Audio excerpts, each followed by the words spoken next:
Hey Solem, can you play my deck? Solem, Shavala. can you play Border Fist? Yeah, Yeah, Solem, I like Galvadon. Can you play Galvadon? I like my dinosaurs. Wow, you stream on Twitch?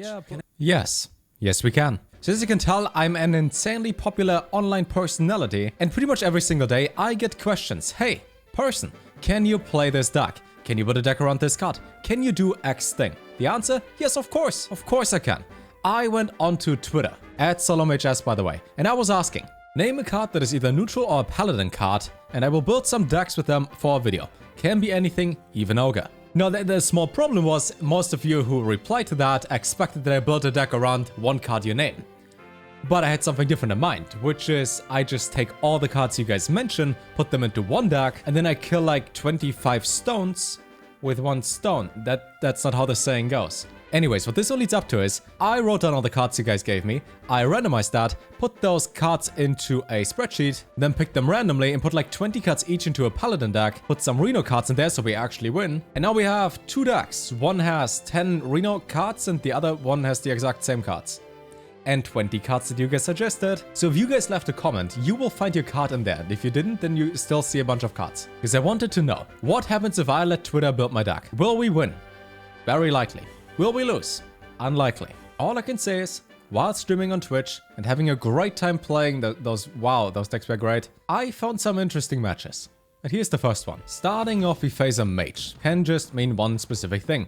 You will very likely lose. Unless your opponent plays a quest, which is Raid the Sky Temple, in Golden. The Golden Mage, with a Golden Quest, at this great rank, I'm 100% legend, that is not an overlay my opponent has, and we coin out Miller's Mana Storm.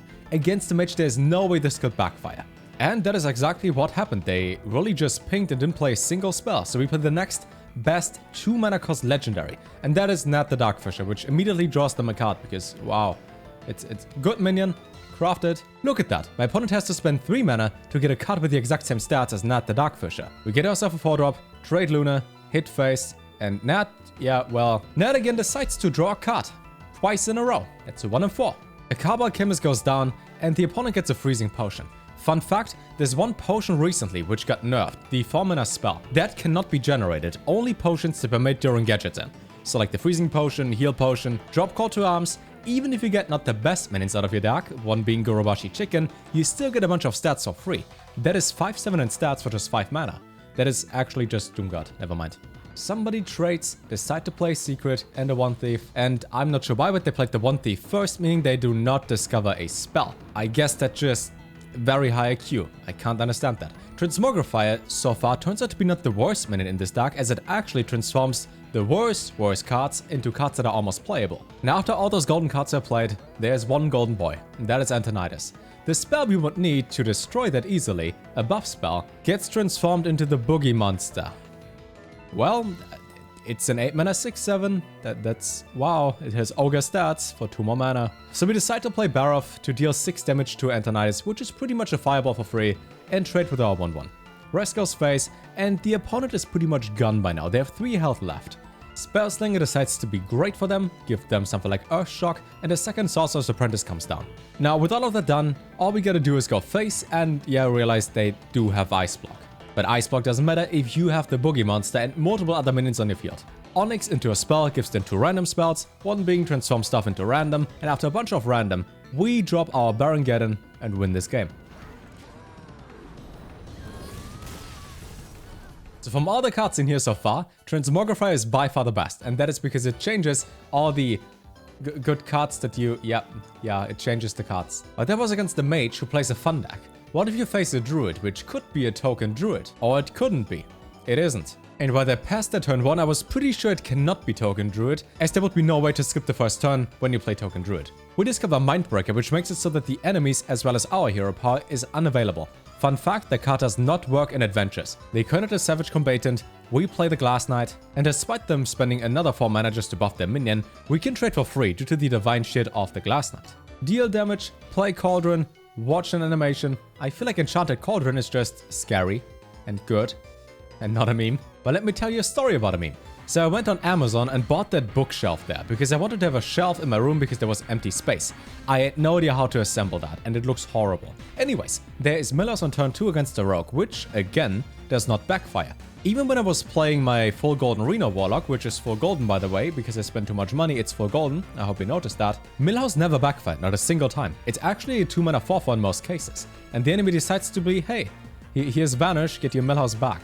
1 4-mana minion, Divine Shield, Taunt, Lifesteal, this card is great. And based on the Vanish, I was thinking, okay, they might play Millrogue. And I guess we will find out soon, considering that there is Spirit of the Shark, which is only played in Millrogue. But to counter my enemy's plan of milling my cards, we play the Darkness, the highest stated minion, for 4 mana. It's 2/3 more than Magtherodon in stats for also just 4 mana. We shuffle a couple candles, and the opponent immediately draws us and them 4 cards, which results in exactly 0 candles drawn and a milled Bolt Ram Shield.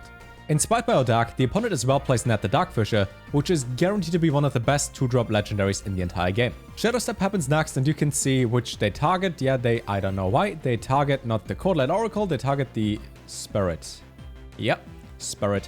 Wicker Flame, 1/1, Transmogrifier, couple traits, and they set Wicker Flame. Play their Spirit, Hero Power, and then they just deal with the Transmogrifier. I get my None of Your Business card in my hand, my 6-mana 6/6 that has no effect considering that we play absolutely no secrets in here, play a chicken, replay Wicker Flame, and drop Millhouse, which hopefully again does not backfire.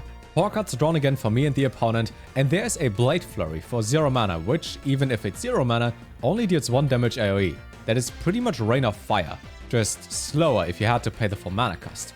Double That Recruiter shuffles a total of 12 Cold Lights into the enemy's deck, and there's only one thing I can do. Play Finlay and try to raise the opponent down to 0 health. Get the Smog Hero Power, use Consecration, trade the field, and use Toralion to deal with the Deathlord, which summons the Glass Knight. Last round against the Druid it was game winning, maybe it is the same against the Rogue. Somebody preps into Sabotage, a spell that would destroy a weapon as well if it would be comboed, but it's just not enough to deal with our bot and the Hero Power.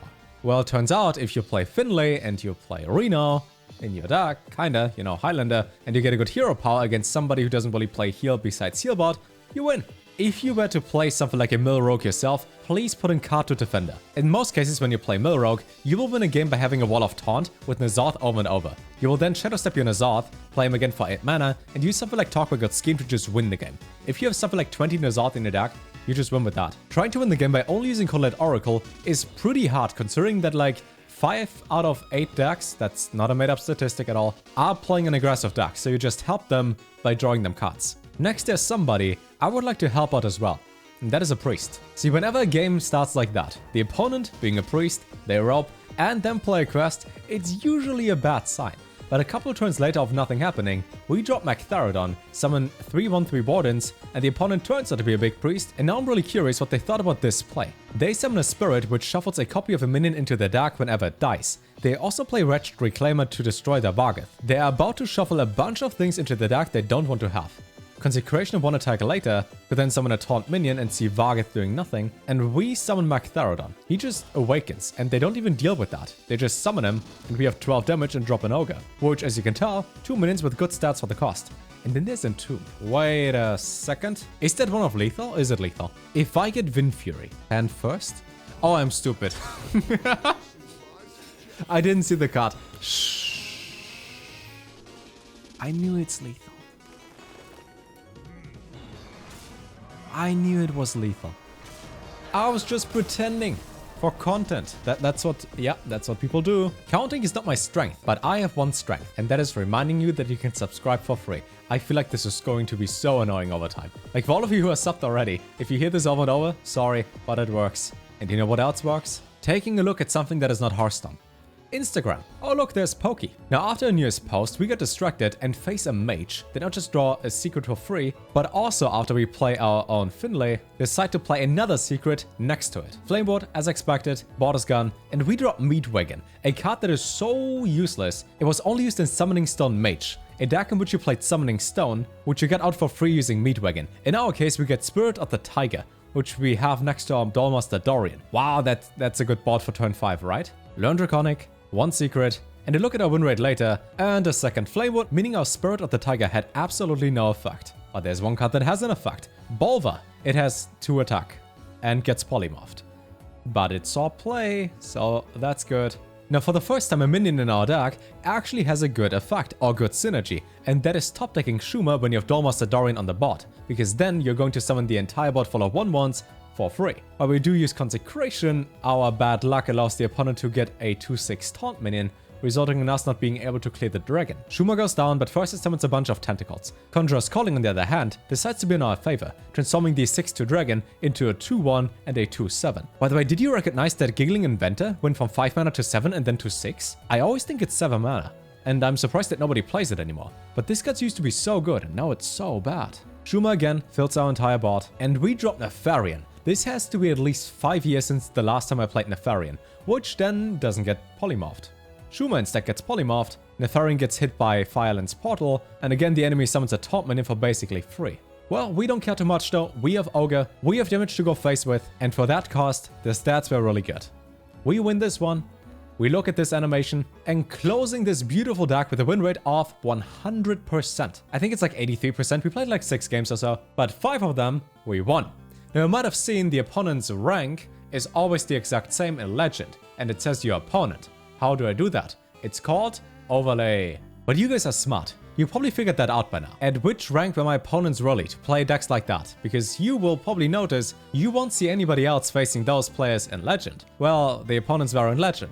While I personally was in Legend, and I am Legend at the moment, what I usually do is I concede about an hour to 2 hours straight to face people in Silver and Bronze. And that is because if I play in Legend or at Diamond 5, I only face real decks. I face like the Token Druid I give you, I face OTK decks, mages, priests. There would be no real point in actually trying to play a bad deck or a fun deck because you will never play against somebody who plays for fun. You play against people who play to win, which wouldn't be entertaining at all. Like imagine I would face Secret Mage 6 times and lose all 6. That wouldn't be a good video. So just so you know, I do overlay the enemy's rank because I feel like they suffer like a bad stigma to it. That the video gets worse because I face somebody in Bronze. But half the opponents I face have golden classes anyways, and some of them have a legend card back, so it's really just a picture. I just thought I would tell you. Oh, by the way, recently I got a shiny Giratina that took like 10,000 resets, but I got that, and I was pretty happy about that. Anyways, my name is Solem. To boost my ego, you can follow me on Twitter. Maybe consider liking the video, as it's only 1 click away. And I'm gonna make more videos, because it has been 4 days since the last upload, which, fun fact, is the lowest break I've ever had on this channel within 2 years. Until then, take care.